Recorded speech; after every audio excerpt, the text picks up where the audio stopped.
নমস্কার বন্ধুগণ। দিন কয়েক আগে একজন ভদ্রমহিলা নাকি মোমো খেতে চেয়েছিল স্বামীর থেকে, কিন্তু স্বামী না নিয়ে আসার জন্য তার প্রাণ চলে গেছিল। সেই নিয়ে ভয় পেয়ে লিখেছি ভ্রম।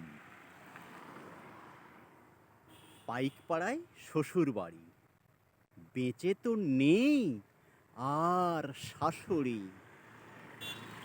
মাসের শেষে দুহাত ভরে পেনশনটাই দিতেন তুলে।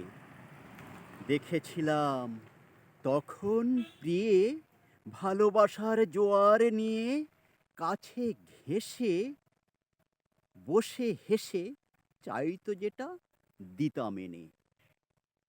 দিন গিয়েছে, হাতটা খালি, গিন্নির আমার মেজাজ ভারী। কালকে রাতে চাইলো খেতে, যাইনি ঘরে তখন থেকে।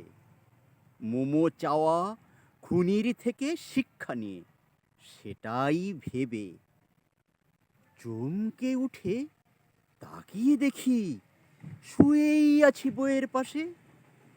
জেগেই ভাবি ওনার থেকে অর্থ নিল চেটেপুটে।